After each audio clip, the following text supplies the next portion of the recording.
Hello and welcome to the first chapter of Management 3350, Small Business Management. The picture you see here on the very first slide is the 18th edition textbook.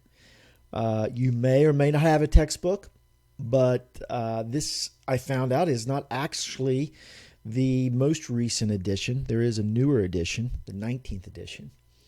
But if you are still in the process of trying to decide whether you're going to get a textbook, the 18th edition would be fine. Even the 17th edition would be fine. The 19th edition may be very expensive, and I'm not sure if it's available yet at the bookstores. But this first chapter lays a good foundation for the rest of the course. You may never have thought about owning your own business before. Some of you may be running a business right now, though, and that would be great. But this chapter talks a lot about the characteristics that are common among entrepreneurs. One thing I do want to say is that entrepreneurship is not for everyone, but anyone can be an entrepreneur. Now, whether you're successful or not is a different story. So let's take a look in this chapter about what characteristics are common among successful entrepreneurs. I want to give you a little bit of background because I'm going to be referring to this a lot during the semester. I've owned several businesses over the past few years. My most recent brick and mortar business was West Virginia Discount Medical. It was a medical equipment company located in Morgantown. And in June of 2012, we opened the doors to this new venture of mine where we sold medical equipment. So hospital beds, crutches, wheelchairs, walkers, sports medical equipment like knee braces or splints, whatever the case may be. We had actually thousands of different types of products. But I wanted to give you a little bit of background about that because as we go through the course of the semester, I will mention my medical equipment store or I'll mention West Virginia Discount Medical, and I want you to know what it was all about. Here's a picture of me, and not a very good picture. This was probably taken in late May. Actually, probably about 8 years ago, 2012, before we opened the store. But I had just gotten this big banner printed, coming soon, and I wanted to get it out. And I wanted to do it at night because I didn't want to have anyone to see me out there putting it out. I wanted it to be a big surprise to the public the next day when they drove by. And so my daughter and I actually went over and put the sign up. Here's a picture of me throwing away my first piece of trash in my brand new trash can.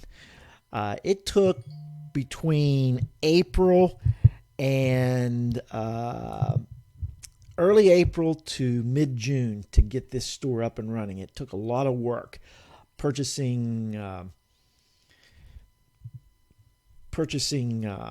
inventory, building shelves, you name it. It just took a lot. And you'll see a picture here in a minute of the store as it was finished. There's a picture of myself and my daughter on the very first day of operation as we opened the doors to the new store. And as you can see, there was a lot of merchandise and a lot of inventory.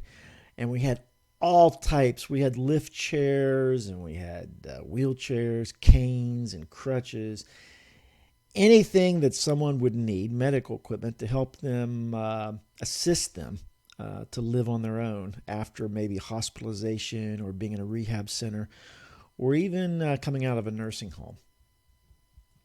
So the inside of the store was pretty stacked with inventory from wall to wall. It had inventory. Probably at the time we sold the business 2 years later, we had about $85,000 at cost of inventory.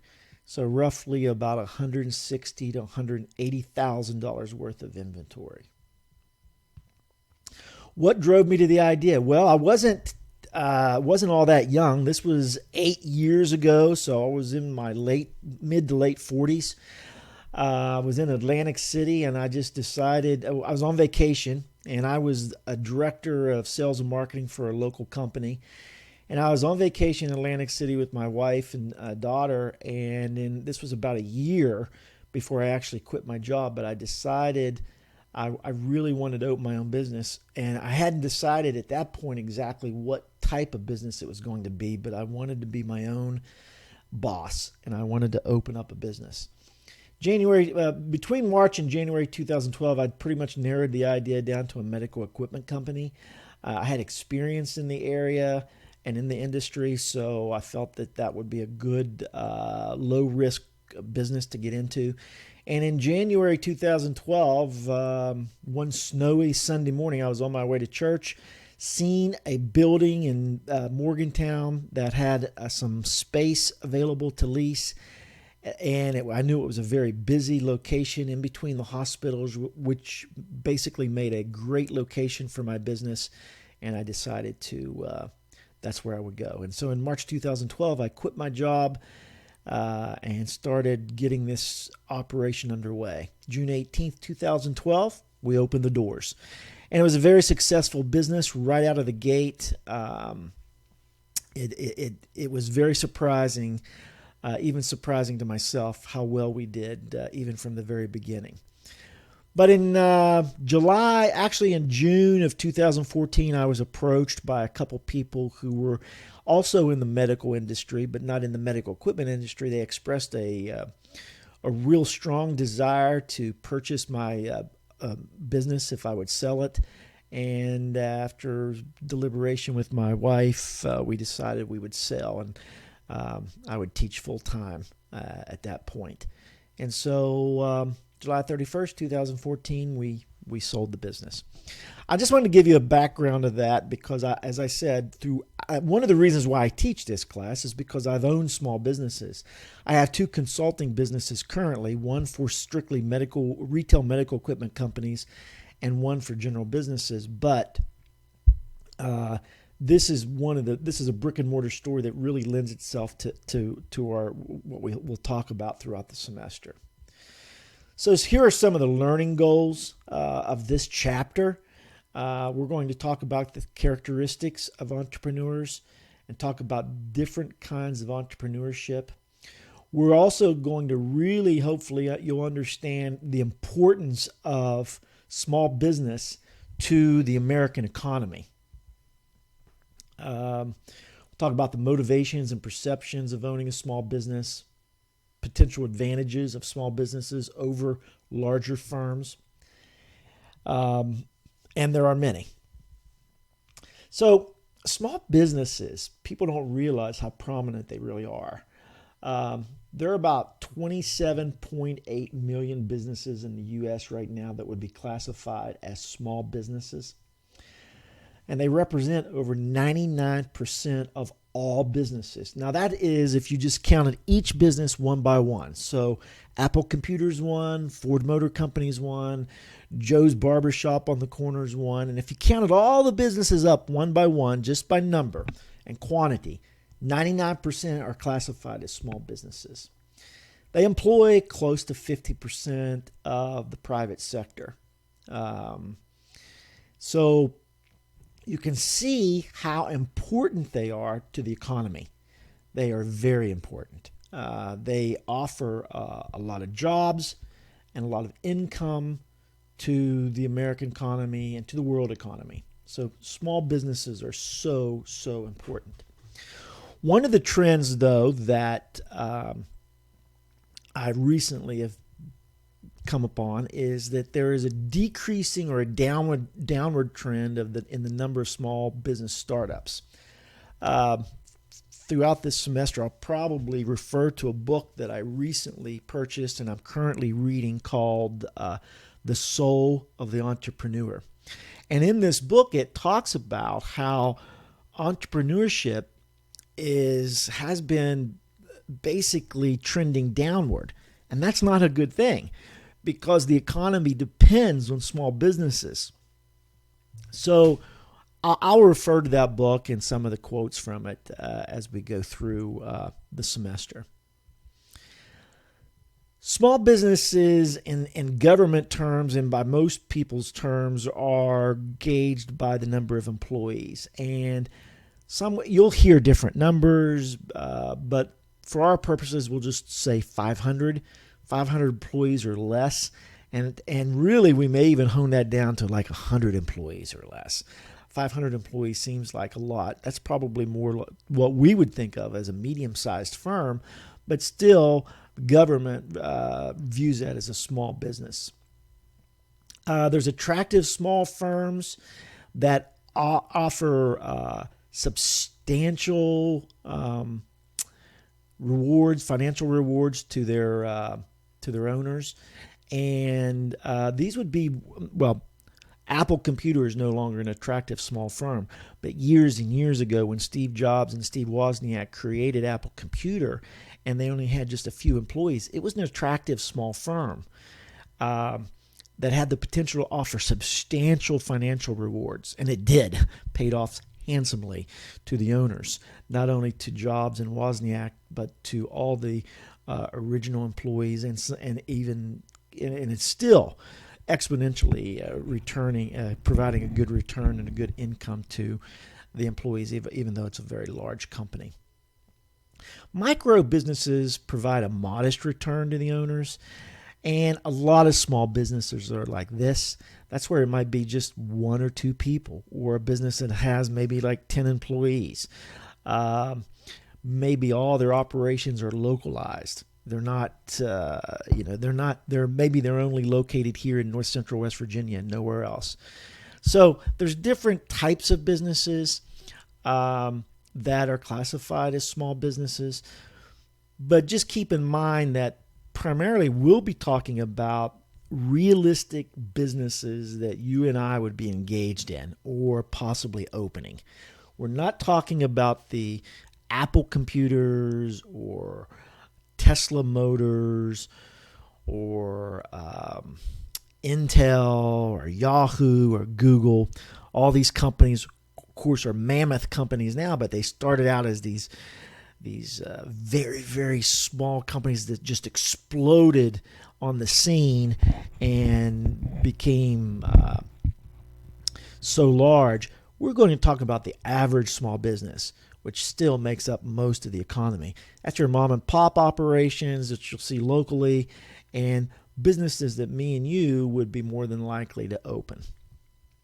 That's where most of our concentration is going to be, where the financing is supplied by one person, or if not one person, a very small group of people. Okay, but it still has the potential to become more than just a one-person show. I'll give you an obvious example of this. The guy that cuts my hair, located in Fairmont, he was just a hairstylist, and now he owns his own salon that employs like 8 or 9 people. So he's doing very well.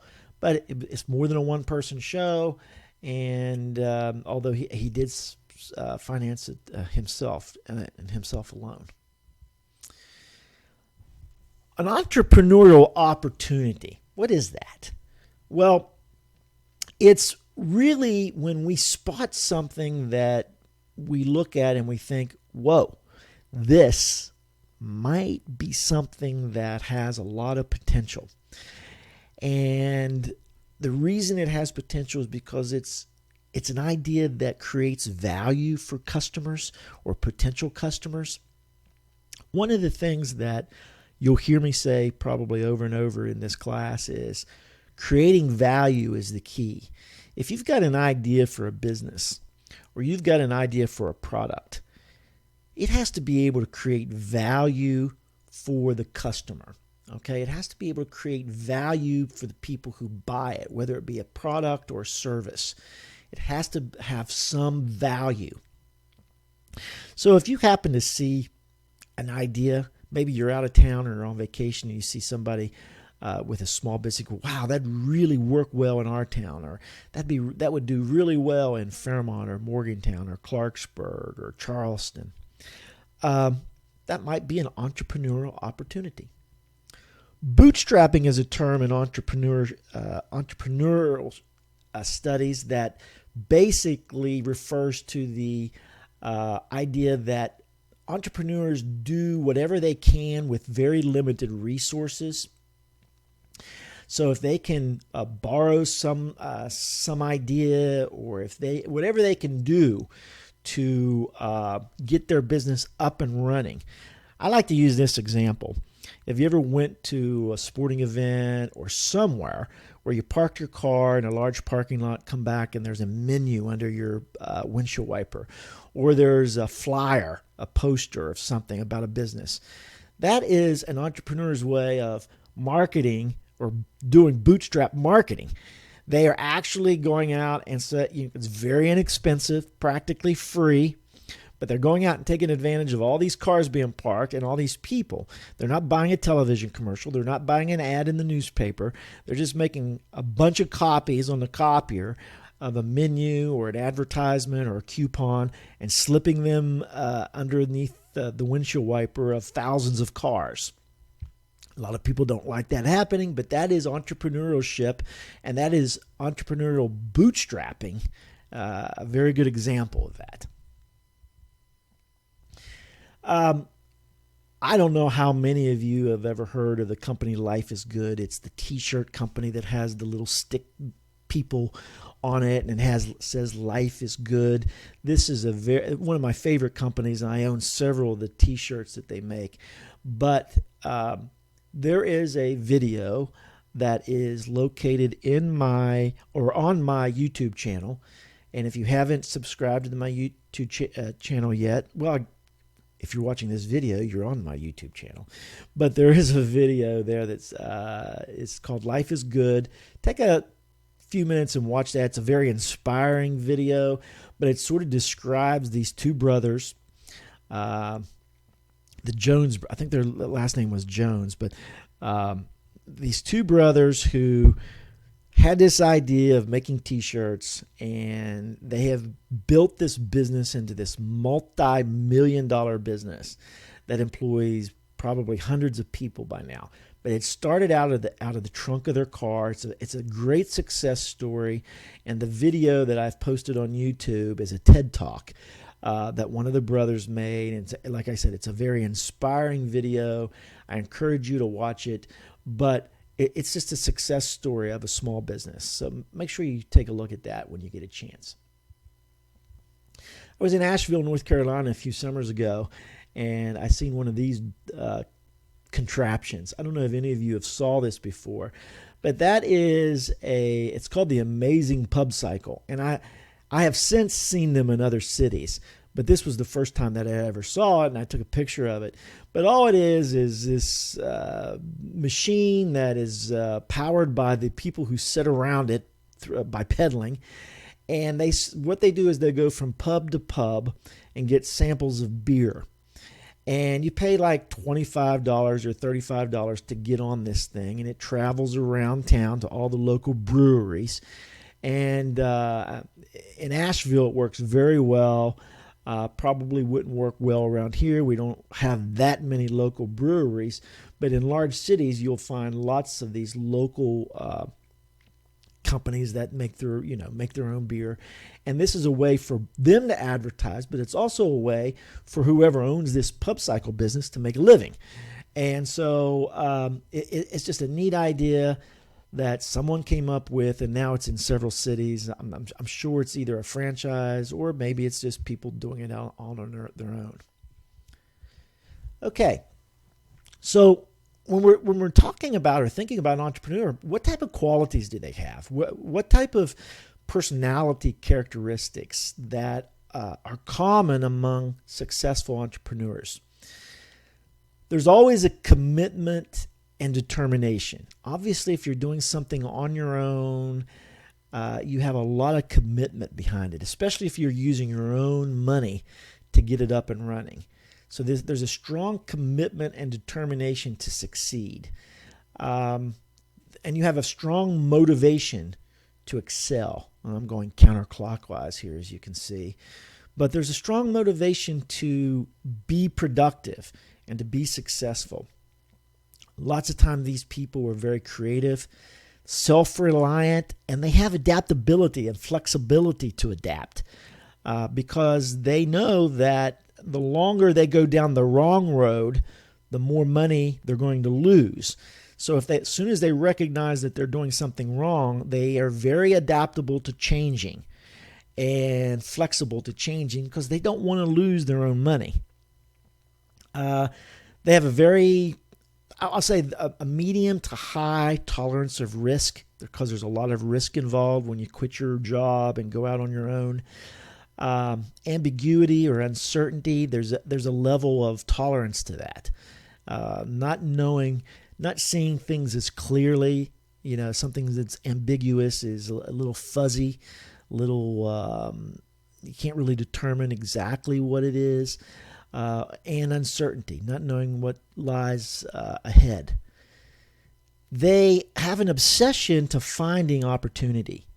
And a lot of entrepreneurs are what we call serial entrepreneurs, where they go from one successful business, creating one successful business to another, only because they have this obsession of seeking out opportunity. And when they find it, they go for it. And they have leadership qualities. Not all of them, but a lot of them have leadership qualities. So if you look at all of these qualities of entrepreneurs, you may have some of these. You might have all of them. Some of them you might be fairly strong in. Some of them you might be fairly weak in. But the point is, these are qualities that are common among most entrepreneurs. Managing entrepreneurs. Or managing as an entrepreneur. One of the things that's hard for managers or entrepreneurs to do as managers is to delegate. But successful managers will give their employees a sense of ownership, and they may even let their employees buy into the business.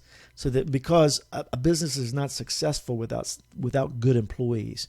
So having these employees in place and empowering them to make decisions is very important. And actually, there's a video that I have. I'll post it in my YouTube channel by Simon Sinek that talks about this. A founder, of course, is the person who creates the business. I was the founder of West Virginia Discount Medical. I started it from the very beginning, from the idea conception to the actual launch of the brick and mortar store. So I was the founder and owner.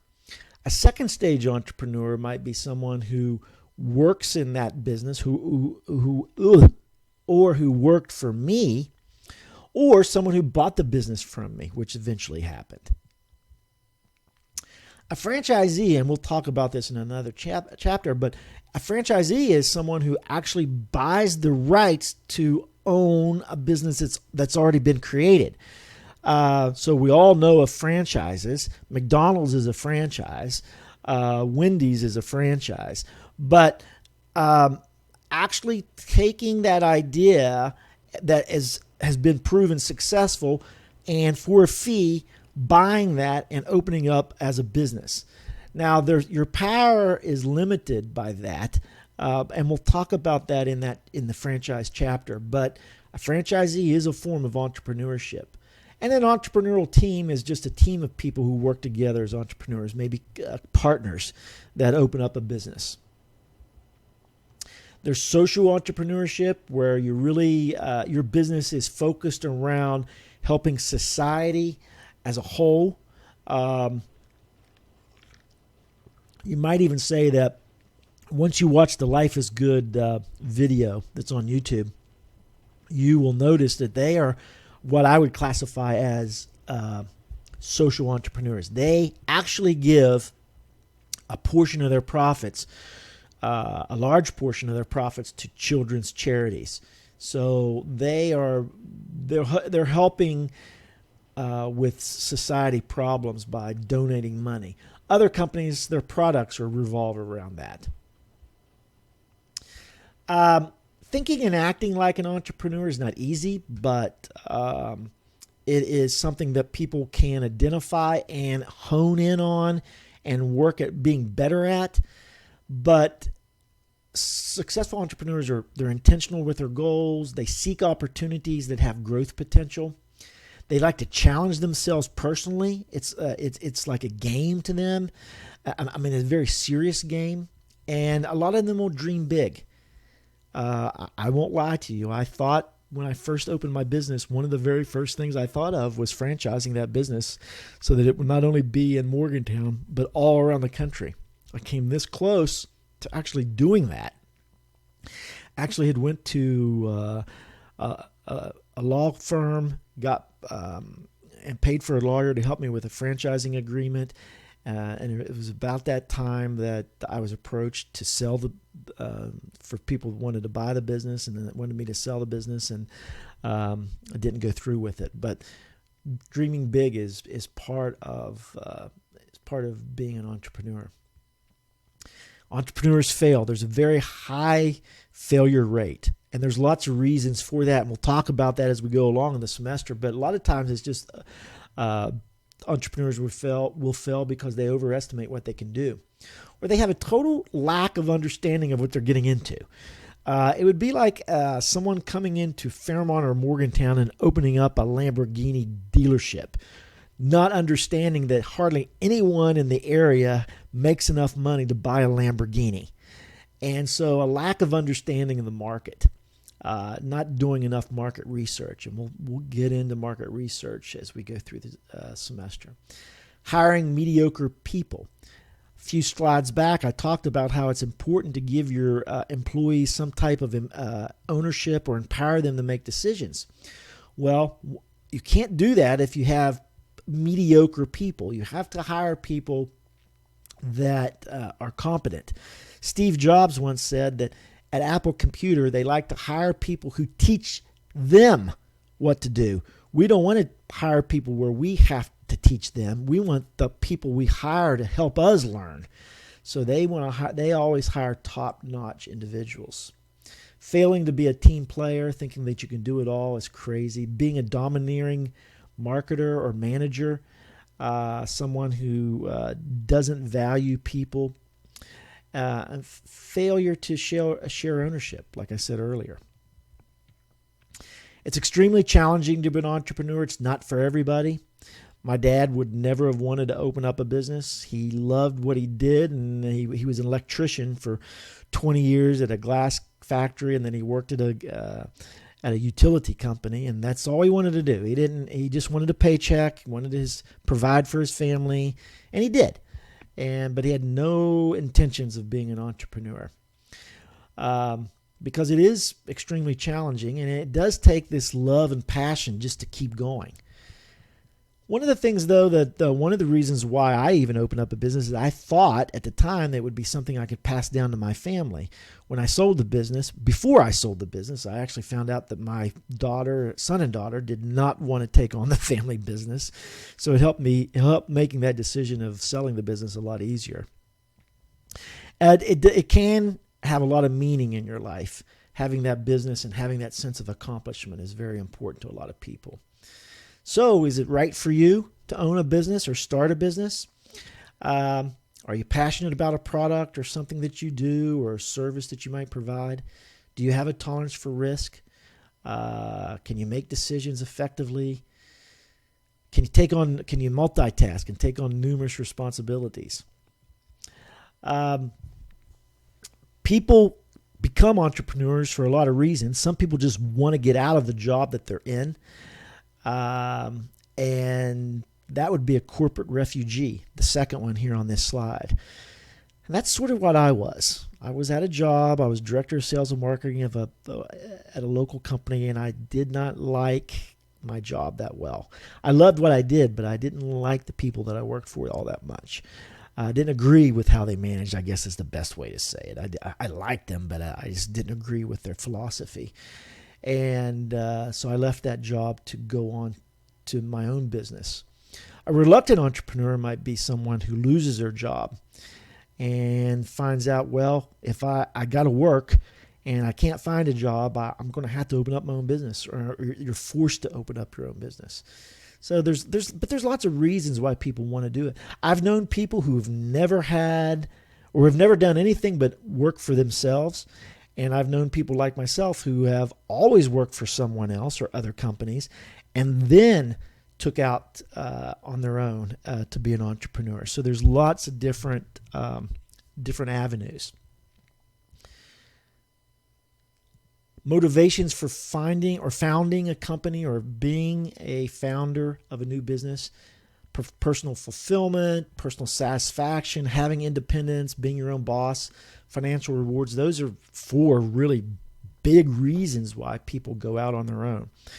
But one of the reasons why I really like this class is because I know for a fact that most of you, once you graduate, probably aren't going to open up your own business. At least not at the very beginning. You're probably going to be looking for a job with a company that will pay you a steady paycheck, and there's nothing wrong with that. In fact, I encourage it. But I want to tell you that companies look for employees who have an entrepreneurial mindset. That's why this class is so critical, I think, for every student, not only business students, but I think every student that comes to Fairmont State University should take this class, because employers look for people who can think like entrepreneurs, have the drive of an entrepreneur, are always looking for opportunities. These types of employees make really good employees.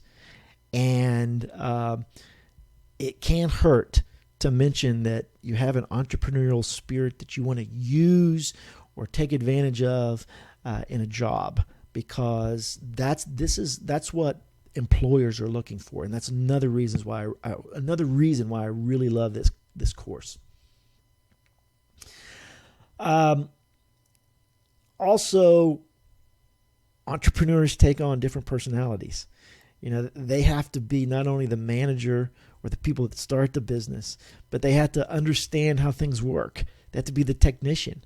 They have to understand that if I'm going to teach someone how to do something, I've got to know it myself.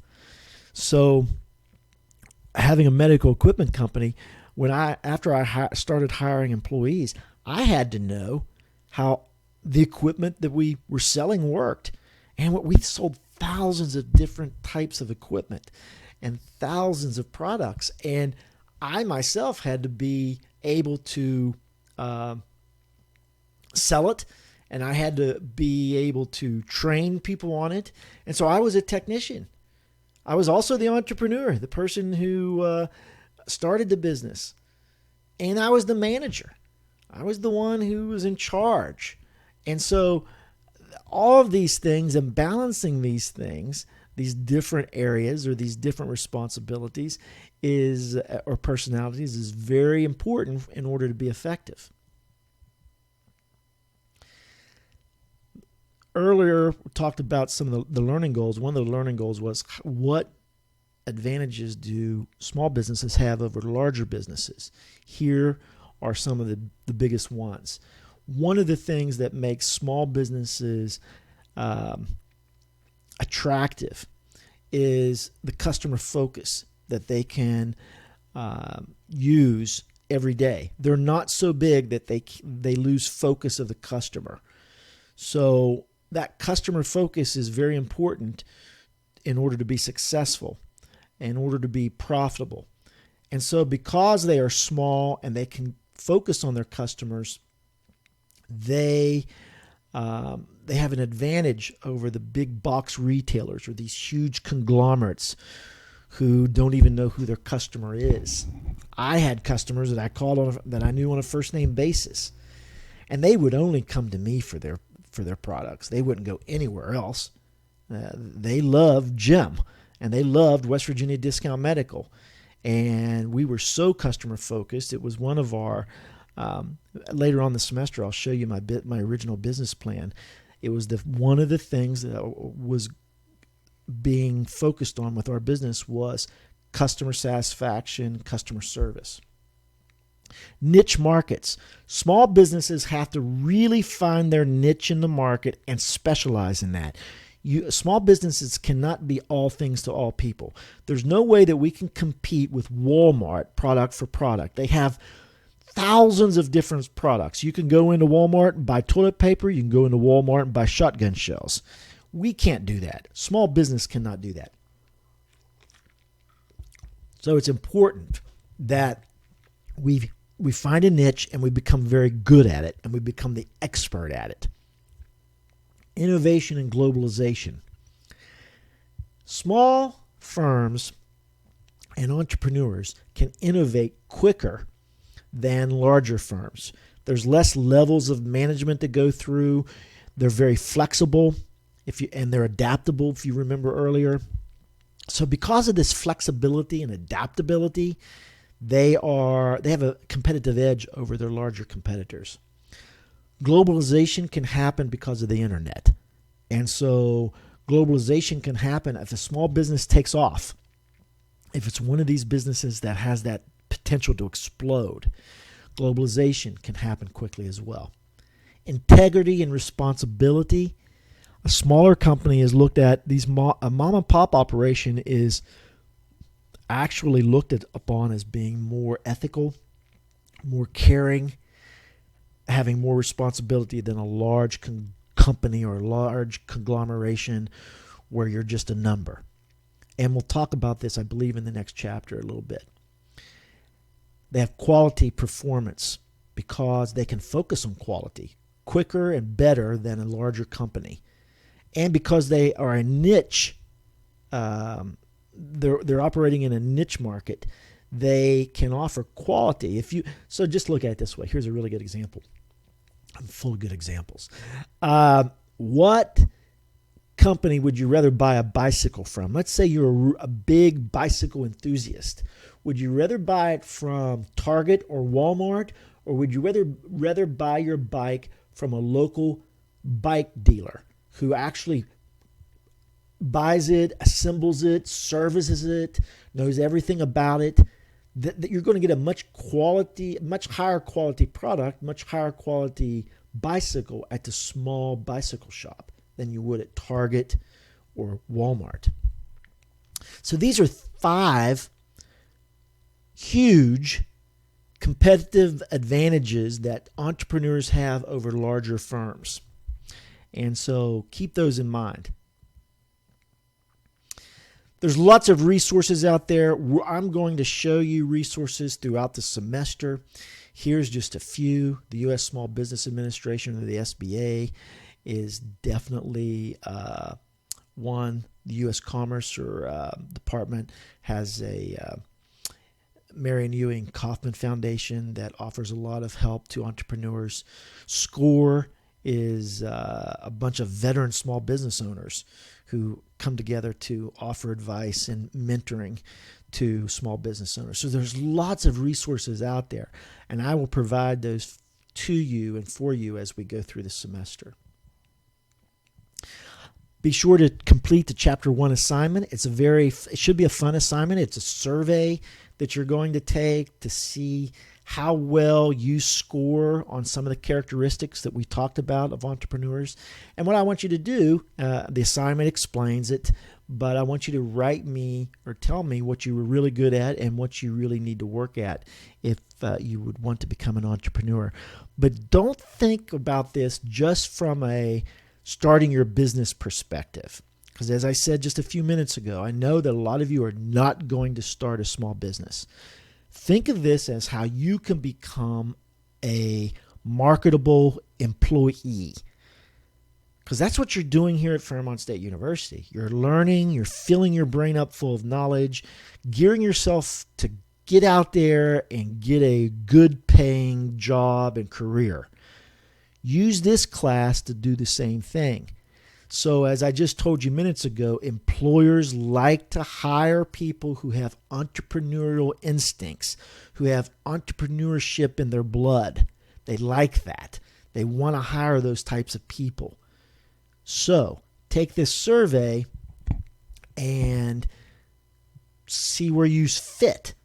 Maybe there's some areas that you're really good at. Maybe there's some areas that you need to work on. That's okay. But that's what this assignment is all about. So make sure that you do that. And here are some key terms from this chapter. I do want to say that what you'll do next is go and complete the assignment now that you've watched the video on the first chapter. And then make sure that you please try to watch the Life is Good video and the Simon Sinek video on empowering employees, and proceed to chapter 2. The first quiz is on chapters 1 and 2, so you don't have to take the first quiz until after you finish chapter 2. Chapter 2 is much smaller than this. I'll breeze through it much quicker. I've been on here about 40 minutes or so. The next chapter is probably half of that. But it's an important chapter. We can't skip it. It's on integrity and ethics, and I want to touch on a few bases with that. And for that, that's all I have for this chapter. I hope if there's something that you've seen that was interesting, go back, take a look, take notes, and see you soon.